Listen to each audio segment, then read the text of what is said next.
All right.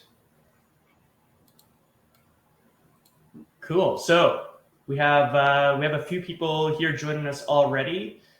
I'm going to let people kind of trickle in and give you guys an intro as to what's going on here for those of you who are new. So I wanted to welcome you first to I guess this is the third official office hours event that we've done here at SparkLoop.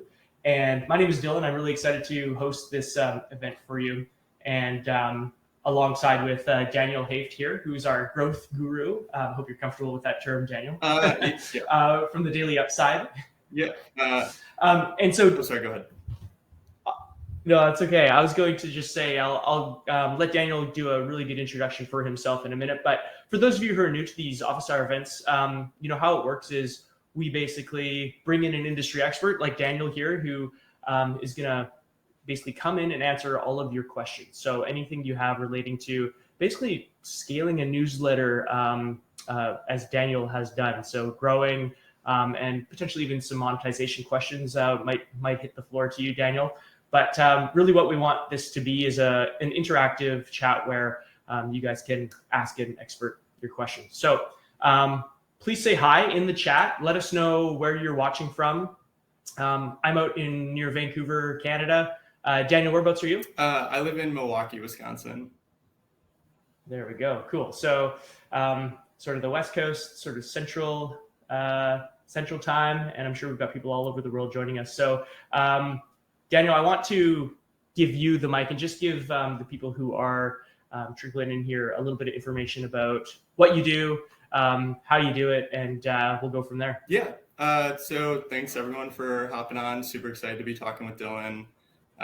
And we had a chance to connect last week, so really cool to see what SparkLoop has going on and offering these events. But as Dylan said, I run growth at the Daily Upside. I've been with the Daily Upside since September of 2019, and I was brought on to scale the paid marketing program.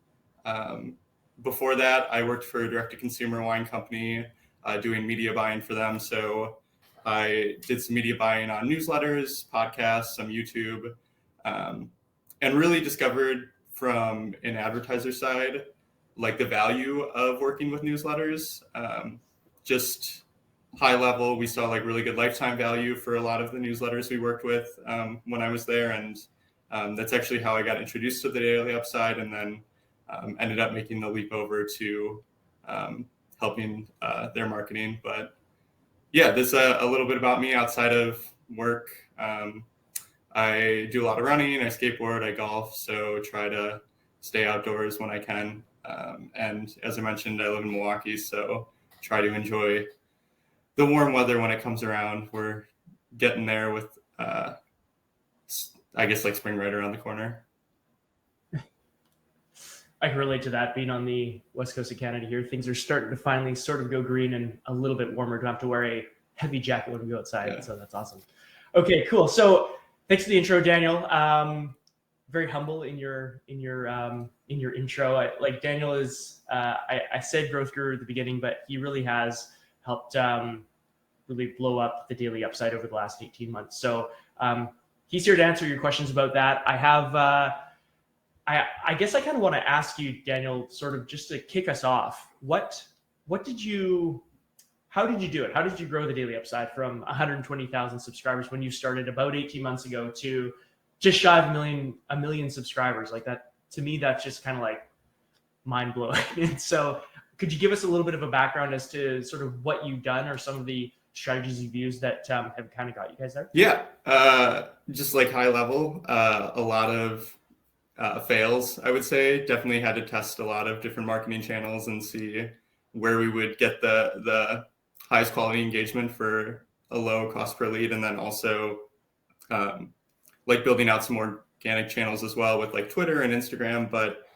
high level, I would say that we had seen very good success working with other newsletters, utilizing programs like the SparkLoop Partner Program as of recently, and then Substack as well. But yeah, we had seen really good success working with other newsletter partners.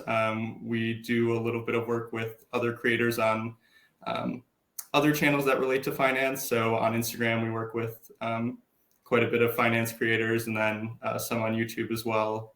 And then in step with doing media buying, we do platform spending and work on Facebook, Instagram, Twitter, and have tested a few other platforms as well. So that has been kind of the main channels that we've worked on to help grow the audience. I would say one thing that has helped me quite a bit in those channels is just continuing to practicing copywriting, something I try to do every day. And with the Daily Upside, because we are a daily newsletter reporting on current finance events, I can always utilize like what our journalists have covered in the newsletter to help create copy that I think would be interesting for the marketing channels we're running on. Nice. So you manage a lot of the kind of social aspects of the channel as well? So for the social channels, we have the editorial team work on those, but for copywriting and working with like other creators on Instagram, for instance, I'm doing a lot of the copywriting there. Most of the organic like stuff that we post on LinkedIn and Twitter will come from editorial, just because we want it to reflect the stories as best as possible. Right. Yeah. Right. Okay, cool. I've got a question here from Bill. He asks, what's the best paid growth strategy in April 2023 and why? So I think each month I try to do like a monthly marketing review, just to look at engagement on the newsletter and see where our best engaged subscribers are coming from. And I think as a medium as a whole, it's going to be newsletters. Just because when you work with other newsletters, the audience is familiar with the format. They're already engaging with like another operator's content, and they have some experience of navigating through an email. So we've seen really good open and click rates through that, and kind of in turn, SparkLoop's partner program, and not a paid spokesman or anything, but has been very helpful for us for finding new partners to work with, and being able to set up engagement metrics for the partners to hit to make sure that we're having a qualified audience come in. But yeah, nice. I think in terms of quality over quantity, it would be newsletters for the best channel for April 2023. Okay, and is that both organic and paid? So organic is a bit tricky, just because there are ways that you can work organically with other newsletters. With the Daily Upside, we also have two other newsletters. In December of 2022, we acquired a tech newsletter called Patent Drop, and it looks at the future of tech through patent securitization.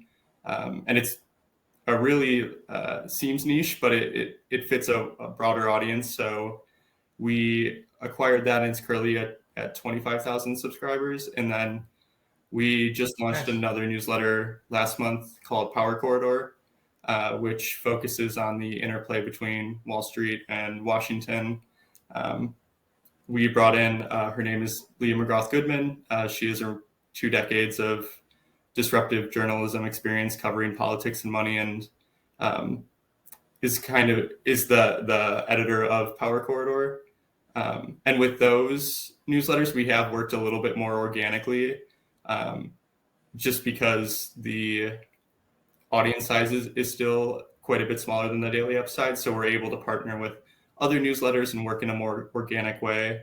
Right. I know that Leah, when she writes it, she's always looking for pieces that add on to the topic that she's writing about. So last week, for instance, there was a piece that International Intrigue had written that she thought definitely contributed to what she was writing about, and had mentioned it very organically.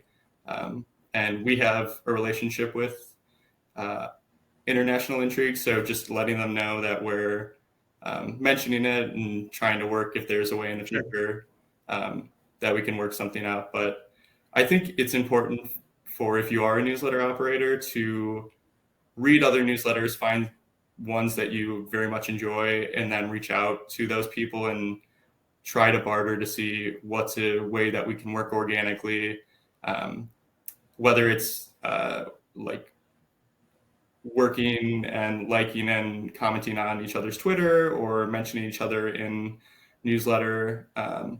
It's a really valuable piece to help kind of not marry the audiences, but get them introduced to each other. And yeah. Cool. Awesome. Okay. So in terms of engagement levels, we talked about a little bit about paid and organic. Patrick asked a question about, do you see difference in engagement levels coming from paid, organic, referrals, that kind of thing? Or is it, does one stand out, I guess, more than the other? Yeah, so organic and newsletters both have very good engagement rates. I would say two of the highest engagement rate sources we do. We break out performance by like channel, just so we're able to measure how like a source within that channel does in regard to like the source in its entirety. So if, let's say we're running in a paid advertisement on another newsletter, we compare it to like how newsletters in general with our marketing mix are performing with engagement. Yeah, I would say that, yeah, newsletters and organic are probably some of the best quality. And you can really tell within like the first 30 days and how their engagement is going to be, if they're going to be opening and clicking and reading, and then if not, just having a strategy to clean them and make sure the list is clean is always good. Right, which you could probably go into a lot of detail about that. I have questions about it, but I'll stick with some questions here from our audience. So, okay, so that it does sound like it makes sense, organic and referral leads or subscribers would be a little bit more engaged than paid. I could see that happening, but I assume you guys have some things that you do, like you said, to make sure that your paid audience is, well vetted and stuff like that too. Yeah, we'll do like end of month reviews, like I said, just to see how the first 30 days of engagement are. And then we have built out some LTV models just to see when return of value is for each channel and like our expectations. So yeah, it's important every month, and then we do quarterly as well, just to make sure that our paid acquisition is matching up with how we monetize the newsletter, which is through sponsorships. Right. Yeah. Okay, cool. So Cole has a question about Facebook and ads there. So as far as paid social goes, did you hit a limit on scaling Facebook? Not yet. We're still using Facebook month over month, and kind of as of now, the CPMs have increased a little bit, but we're still like seeing pretty good results for it. I've talked with some other newsletters who have been in the space for a bit longer, and last year there were points where they had hit like some scale or had actually seen like results deteriorate a little bit. But as of now, Facebook has been a great source to run on, and we've worked with Matt McGarry, who I know you had on for office hours, and he is a wealth of knowledge. So if anyone hasn't watched the SparkLoop post with Matt McGarry, I definitely would recommend it. Yeah, we've had him on a couple of times, most recently just not even a month ago. So yeah, Matt's great paid social. He's an expert as well. So I highly recommend checking that one out. Okay, cool. So question here from Sydney. So what are some of the lowest lift or automated subscriber growth channels that you recommend for teams without formal marketing support? So SparkLoop is a great one. Just if you have an API hookup, that is a pretty low lift to get going. And then substack as well. We do use Zapier as our like API integration for our platform. So if you're able to get platforms in a good place and just like leave it be with a budget per day, I would definitely recommend right now if we're using Zapier. I think for media buying, it's a bit harder just because you have to communicate and get dates and then get copy, get creative. So if you are working with other newsletters, if you're able to find copy or creative that has worked across channels, and then buy a few placements at one point and send all the copy and creative over in one go, that also could be an option. So you don't have to touch it if it continues to perform well. But for automation, it's going to be probably platforms like Facebook, Instagram, and then Swapstack and SparkLoop. And we're not on Beehive, but I've heard good things about the Beehive referral network. So that would just be partnering with other newsletters to get them to refer you once someone signs up for your newsletter if you're on Beehive. Mm-hmm. Yeah, good point. Use the network effects that they give you as well too. Yeah. Max asked a question about cost per qualified sub. So are you able to share what your blended cost per qualified sub was in March? So actually, after this call, I'm finalizing our March report just because Friday was the 31st. But our qualified cost per sub month over month has been around $3 or a little bit below $3 per lead. And for newsletters, I think we'll be a little bit above that, but the quality of qualified subscribers that we're getting in the door there is a bit higher than other channels. So blended, it ends up backing out. Okay. So around $3. Yeah. Patrick has another question in terms of, at least I'm assuming it's the same Patrick. I shouldn't do that. Did you see a large drop off in sub engagement from the acquired tech newsletter? No, we didn't. So when we acquired the newsletter, it wasn't like we acquire this, we're changing the voice, we're changing the product. It very much was organic, and we worked with Nir, who was the founder of Pat and Drop, for 6 to 8 months, just like going through talks on how we were going to transition. And before we did launch it to a 2 times a week newsletter, we brought on, their name is Nat Rubio Licht. They're the former editor of Protocol, which was a Politico newsletter, and had them work with Nir and publish an issue together just to make sure the voice was similar.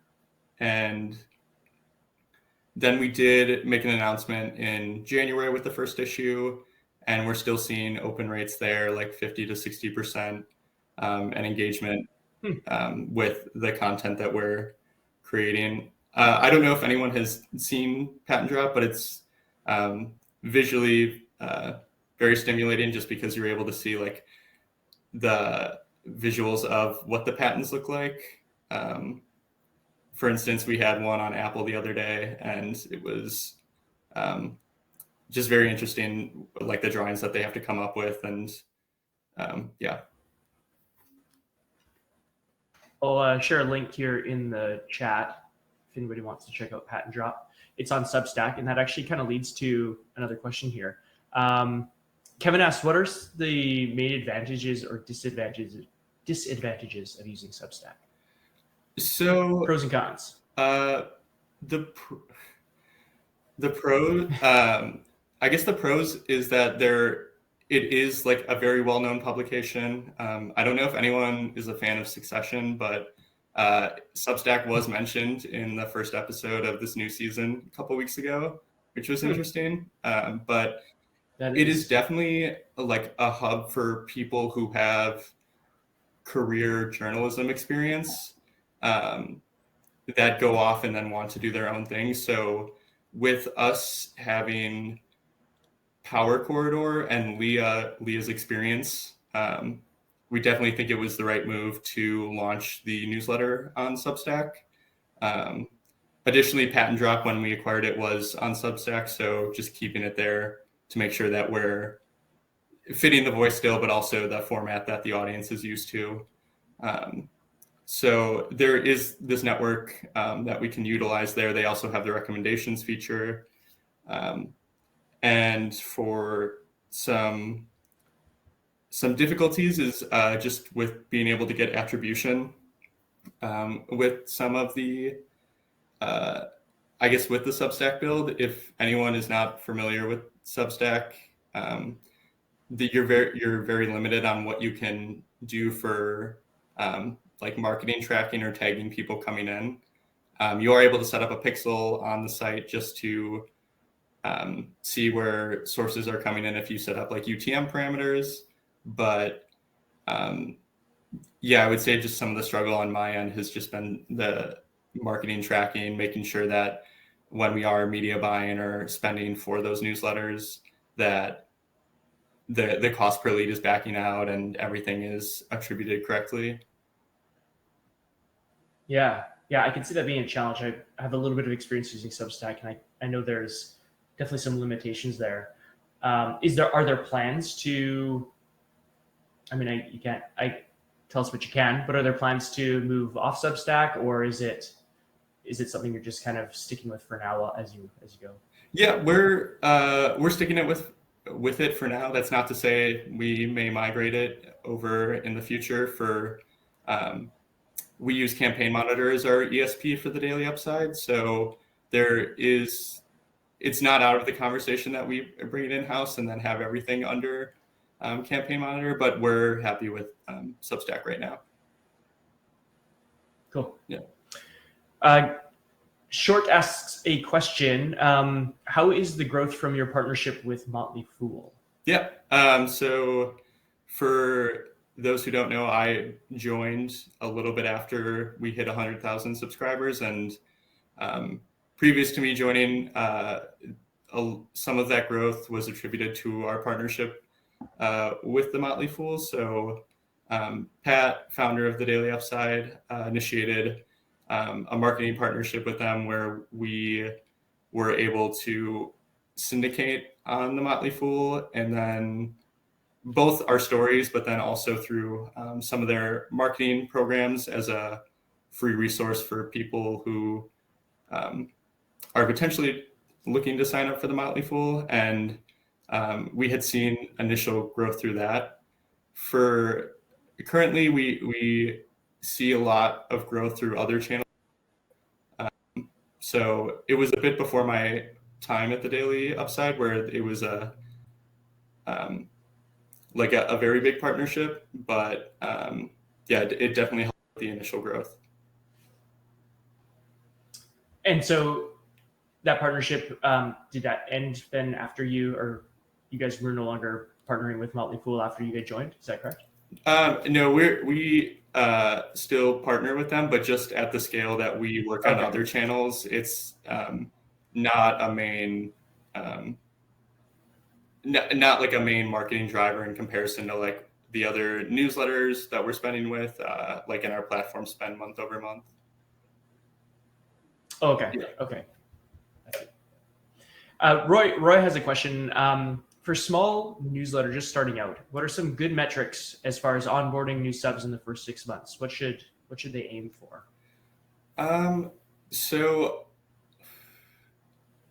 I want to give a good answer, but like being as that I was brought on to do the marketing side, I realized that my experience will be a lot different than someone who's an operator, founder of a newsletter who has to both produce the content, sell the newsletter, and then grow it as well. I would say from talking with Patrick in the early days when it was just him at the Daily Upside, the first 6 months should definitely try to be over like a 50% open rate if possible. Like these are going to be the core people who are going to kind of be like cheerleaders of your newsletter. Like these are people who have probably discovered it organically, friends and family. or discovering it on your ESP's network if they offer anything. So I would just say in the first 6 months, it's definitely important to get their feedback, see what they're liking, what they're not liking, and then try to reflect that with the operation side if you can update content in a way. Because if you're responding and engaging with them, that'll only further their relationship with the newsletter and enjoying it. Yeah, absolutely. In terms of sourcing feedback, how much does feedback that the Daily Upside receive, or even your other newsletters, how much do you guys actually request feedback or get feedback and then act on it, or is it something that you just reflect on based on metrics that you see? I have folders in my email that I check every day that are just responses to the newsletter. And people's feedback, it's very important for us just from an editorial perspective and a marketing perspective that we're offering both what we say with like our advertising, but then to making sure that people are enjoying the product. So I'm constantly looking at that. And in terms of engagement, we also do, like I said, like that 30-day look back period of just trying to see how often people are engaging, and then also looking at like what advertisers or partners that we're working with that people really enjoy seeing or have clicked on more than others. Right. Just so that when we're looking at brand partnerships going forward, we can look for similar brands or brands in like that specific niche to work with further. Yeah. And I know we were mostly talking about growth, but I can't help but ask you, you did mention brand partnerships and that sort of thing, and you've been responsible for some revenue brought into the Daily Upside. Do you want to talk to us a little bit about kind of your guys' business model, monetization strategy, and that sort of thing? Yeah, so when I had started, it was myself on marketing, Pat kind of doing everything, and then a couple freelance writers, and we have grown to be now a full-time team of 14 as of today.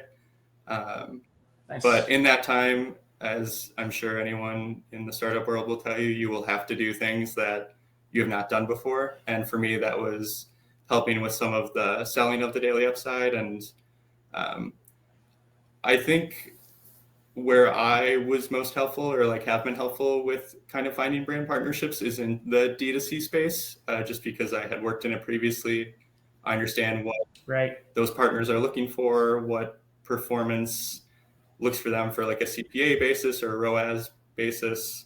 And it allowed me just to communicate better about what the expectations were, what they were hoping to see, what we could provide. And in the last year, I have done, I think, close to $150,000 of revenue, which is in terms of like, we have a sales team now. They are specifically focused on finding brand partners that are a good fit and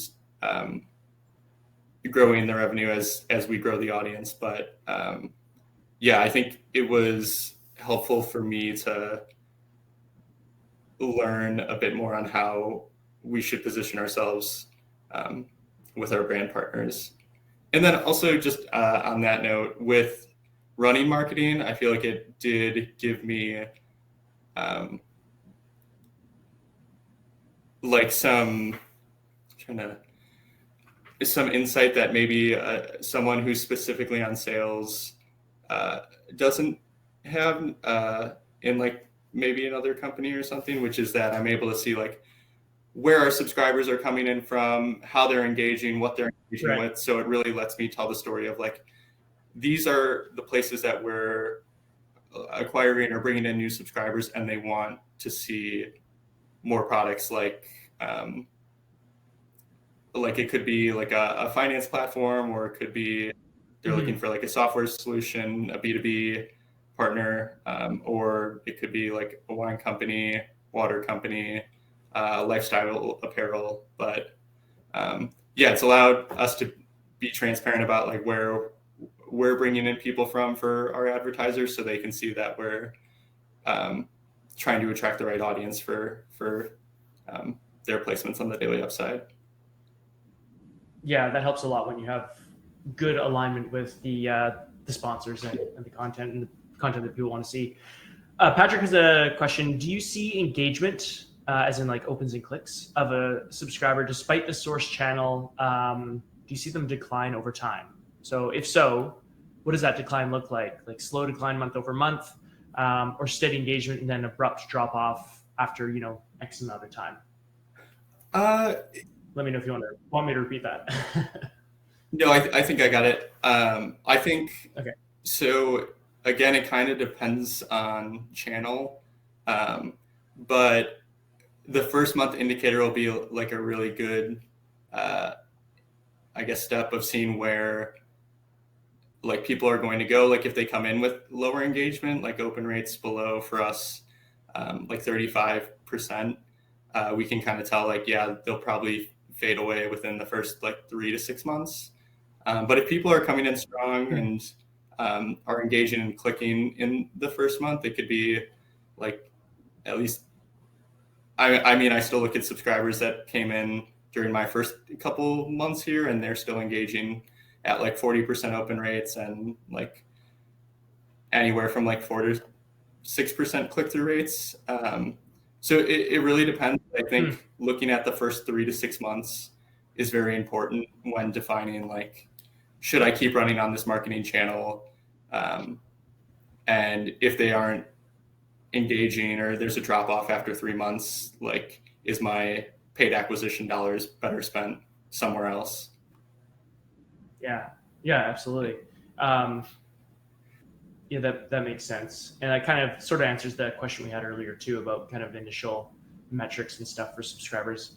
Another question from Patrick. For the daily upside sales team, are they doing a lot of cold outreach or any marketplaces or agencies that you guys work with? Yes. So there is cold outreach. I think that'll be a part of anyone's sales pipeline. And there's a lot of good Chrome extension plugins to find emails if you can. I know we use sequences a little bit, but when I was doing outreach, I tried to do like very personalized outreach. And one agent or like marketplace that I think could be beneficial for anyone would be Who Sponsor Stuff. It's a marketplace that was founded by Ryan Sager, who is the the founder of the Ladders newsletter, which I believe was acquired by Industry Dive a couple years ago. So him and his co-founder Jesse have a really good understanding of how, I guess, brands look at newsletters for a marketing channel, and that brands will often, if they test one newsletter, they're likely to possibly spend on others. So Who Sponsor Stuff acts as kind of a tracker of where brands are sponsoring, and they're able to give contact information as well, or at least up to date as it can be. So that has been a huge resource for us, is seeing like where brands are spending, and being able to reach out to them and be like, hey, I saw you in the Charter newsletter. I think you would be a great fit with the Daily Upside. And I would definitely recommend checking out Who Sponsor Stuff. I just thank you for mentioning them, because we actually had our very first office hours session a month ago with Ryan. Oh, great. From Who Sponsor Stuff. Okay. Yeah. So they gave us a lot of great info. I just shared the link to that YouTube chat in the questions here in the chat. So be sure to check that out. It's on our YouTube channel as well. Okay, so a few more questions here for you, Daniel. On the paid Facebook side, what strategies and creative are working for you guys right now? Are you seeing, I guess, let's expand on that a little bit. Are you seeing more action with like shorts or reels type of content, or is it still more image heavy, or what's working for you right now? Yeah, we have some video creative that we swap out, but in terms of like success over a longer period of time, definitely static has still been winning for us in terms of cost per lead in the door. For the static images we use, it's very much looking at like audience survey data and seeing, okay, like where does our audience work? Like what are their interests? And then being able to try to make creative kind of based around that. When founding the Daily Upside, and just kind of our mission is to like provide a deep set of insight for originally like for institutional investors and Wall Street, but we try to cater to a larger audience of just, I guess, analysis and covering stories that they might not otherwise see within business news. So with that, we try to leverage some of like the institutional like networks like Blackstone or Goldman Sachs, and let people know on like Facebook Static that people who work at these companies read the Daily Upside every morning. They trust it. We also use just for talking points like the size of the Daily Upside now, so close to 1 million people get the Daily Upside in their inbox every morning. So a lot of social proof type of content. Definitely, yeah, a lot of social proof. For video creative, I think some of the video creative that has worked is like kind of like a secret, so to speak. So like this finance newsletter like will keep you ahead of the game, and then it kind of explains the Daily Upside. I know for TikTok, a lot of how their like platform spend works, or how like boosting conversion is just being able to have a hook within the first 3 to 5 seconds. I had a call with a TikTok rep maybe like 2 months ago, and they just had mentioned that overall engagement of like ad creative there really depends on, for them, the first 4 to 6 seconds, if someone can engage with whatever that is, but if not, it's not going to be served well. So we always try throwing a hook in to garner interest within the first sentence or two of the video. Can you give off the top of your head, can you give a quick example of what that a hook might be? Or it might be like a story that we covered. So like, for instance, in today's newsletter, we talked about how Walmart is rebranding their like e-commerce website and kind of shifting their online business a little bit. So in that case, I would position the first question maybe around, or the first statement about, did you know Walmart is doing this? And then mention it, and then explain where I had heard that news from. So being a daily newsletter, it's super helpful because we have this like evergreen amount of content I can work with to try to find what the audience is interested in. Right. Yeah. No kidding. And it's evergreen in the sense that there's always news. Yeah. However, it's not evergreen in the sense that what you're sharing, the content you're sharing, is going to be interesting or relevant, tomorrow, a week from now, a year from now, right? Yeah. Kind of just expanding on that too, is a lot of the partners we work with, whether it be a newsletter creator, someone on YouTube, an Instagram creator, is that their audience is interested in like some overlap in finance. So a lot of the time when I'm communicating with these people and setting up like our ad copy or like a script for a video, I'm just asking like, one, what is the content going to be about that you're going to be posting? And then two, how can we kind of not leverage, but be able to add something to the conversation to show within our ad copy, like, hey, like the Daily Upside has information about this topic that someone I read is covering. During the kind of SVB falling out last month,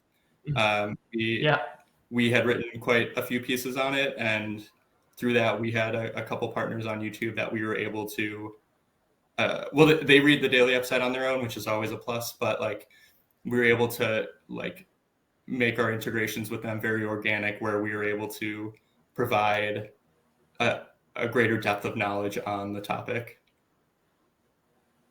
Nice. Yeah. Okay. So can you talk a little bit more about, because that's one thing you mentioned in the chat you and I had last week, was about how you leverage a lot of, for lack of a better term, like influencers on social media. So can you talk a little bit more about how you approach that? What's your kind of overall strategy there? Yeah. So for growth? When I had first started, I had a list of maybe 500, 700 creators across channels, YouTube and Instagram specifically, that I thought could be a good fit. And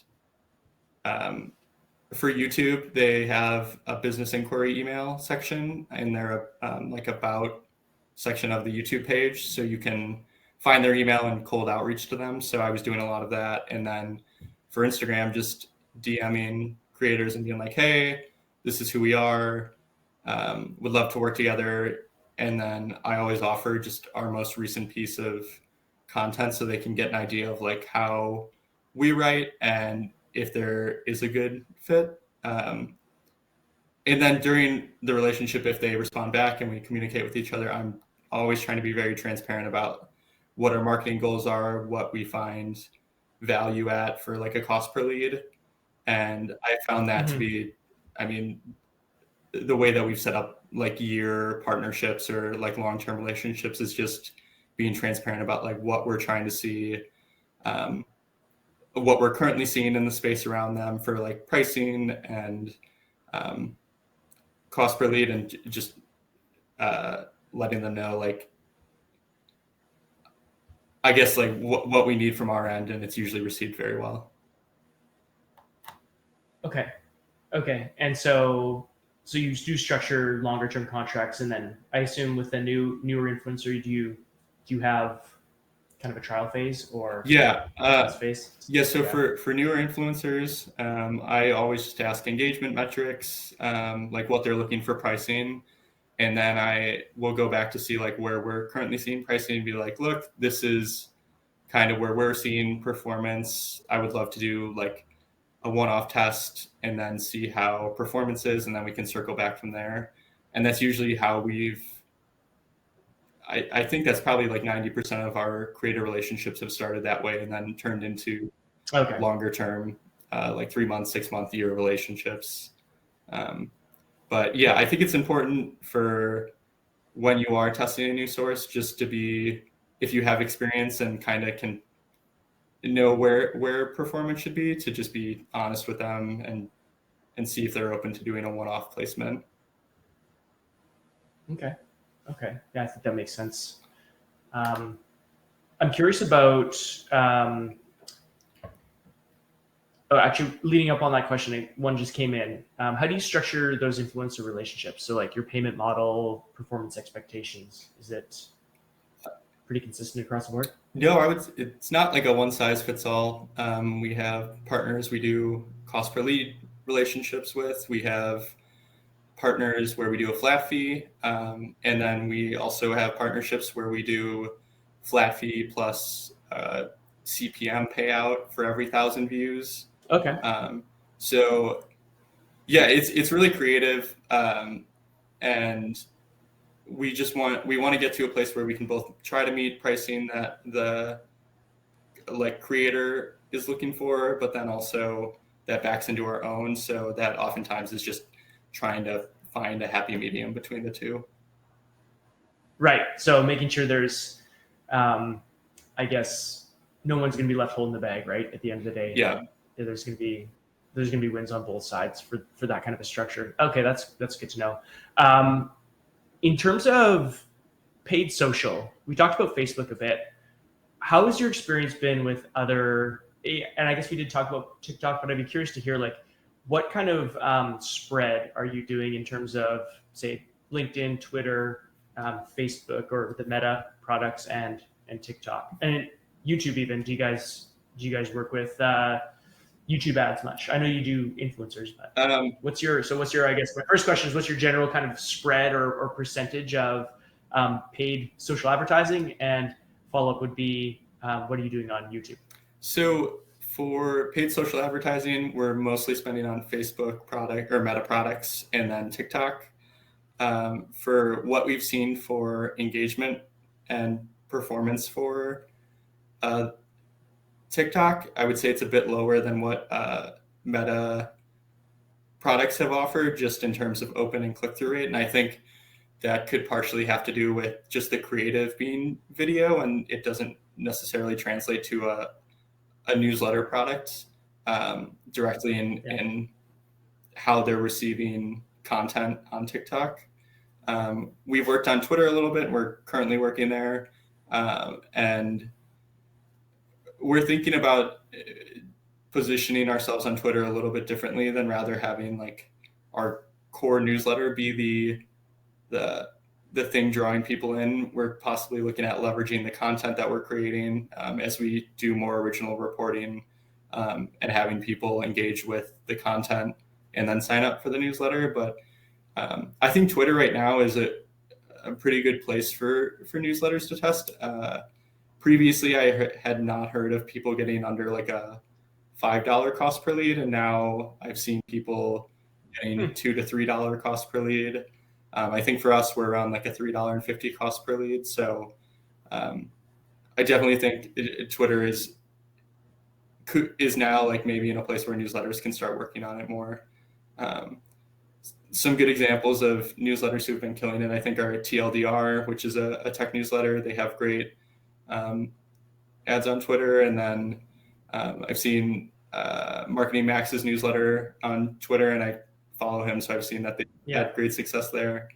The places that we have tested a little bit but have turned off, we've tried Quora, which is kind of like a workplace Reddit, so to speak.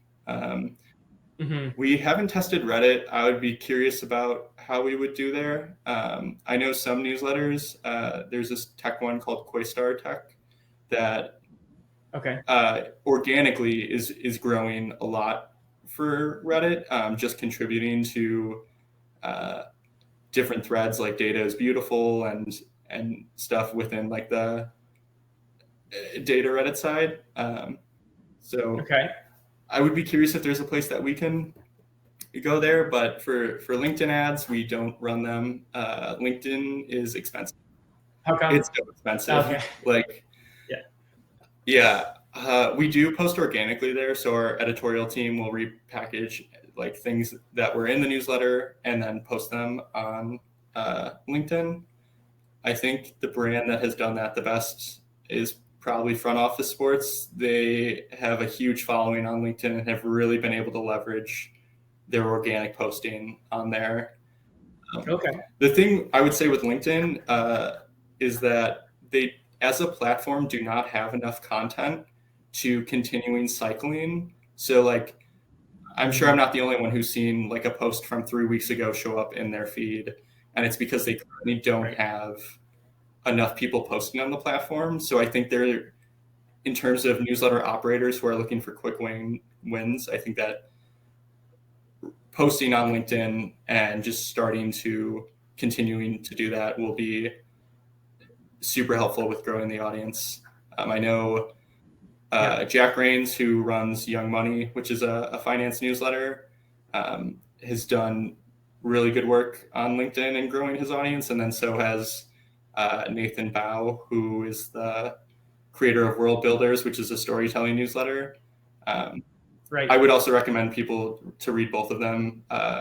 World Builders is very good for copywriting, and Nathan does a great job of packaging how just people have leveraged storytelling for like brand as a whole and how you can better apply it yourself. So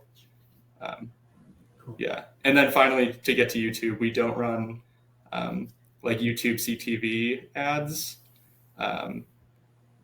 I don't know if we would ever get to a place to do that. Like for the most part, I've seen B2B and consumer products for CTV ads on YouTube. But who's to say? Right now, we just work with like one-to-one relationships with creators on the platform. Okay. So it's more similar to Instagram creators and that sort of thing, that similar strategy? Yes and no. Creative on Instagram when we work with creators is mostly static, whereas Okay. YouTube, it's like a live integration within the video. So it's them talking about the daily upside and then showing like B-roll footage that I've cut up or the creators cut up, and Right. kind of referencing back to the way that we utilize like content that we create. They're like showing video of the newsletter or showing visuals of the story as they're like talking about it and working their way through the ad read. Okay. So it's a little bit more, natural. Fair enough. Feels more organic, I suppose. Yeah. I'd be remiss not to ask you about SparkLoop and how the Daily Upside has leveraged SparkLoop and our suite of tools to help the Daily Upside grow. So could you give a quick rundown on where you found success there and what's been beneficial for the Daily Upside? Yeah. So I can start with when we first had started working together, which was previous to when I joined, but we use SparkLoop referral program. We have a button at the bottom of the Daily Upside so people can refer their friends. And that was a pretty good driver of growth. I know that we had tested a couple of giveaways using the referral through SparkLoop. And one thing I will say with that is that we have like surveyed our audience and seen that they're looking for more content from us rather than like, so to speak, like a Daily Upside sweater or like a sticker and stuff. So we're currently Right. a referral program to try to to match what the audience wants. So in the beginning, the referral program is very helpful, and you've seen month over month, like not like a ceiling, but we see like a steady amount of people coming in from that. And then in turn, we launched the SparkLoop Partner Program feature in late December, and have seen great success with that. So for anyone who's unfamiliar with it, and Dylan, please jump in if I explain something wrong, but the SparkLoop Partner Program allows you to partner with other newsletters where they can feature you with a native integration within their newsletter, or use this feature called Upscribe, which is a funnel step. So after someone signs up, they get prompted with other newsletters that they might enjoy, and they can sign up from there and the newsletter then receives a payout for those subscribers. In terms of like how we have used it, it's been super helpful with our newsletter marketing mix of finding new newsletters and finding new audiences that otherwise I may have missed, just because it can be manual to reach out to new partners or new newsletters. So I think right now on SparkLoop, we have like 35 active partners in our partner program. And for the most part, I think we're seeing like a 70% active rate, which means that with the way that we've set up our payout system is that someone needs to open a newsletter within the first 7 days. And it's been fantastic for getting new subscribers in the door. Cool. Do you mind me asking what you're paying out for referrals in your partner program? I believe it's $2 or $2.50. Okay. I will need to check though, because we kind of review at the end of each month to see where we need to place it to be competitive. Right. Okay. So yeah, with the SparkLoop's partner program, as a newsletter operator, you can set basically exactly the rate you're willing to pay for new subscribers, whereas it's not quite as easy to do that with social ads and that sort of thing. So that's a real benefit to the partner program for sure. Great. Okay, Daniel, that's all the questions I have for you. That seems to be all the questions. Oh, we might have one last one here. Let me just double check. Oh, Matthias, I'm sorry if I butcher your name.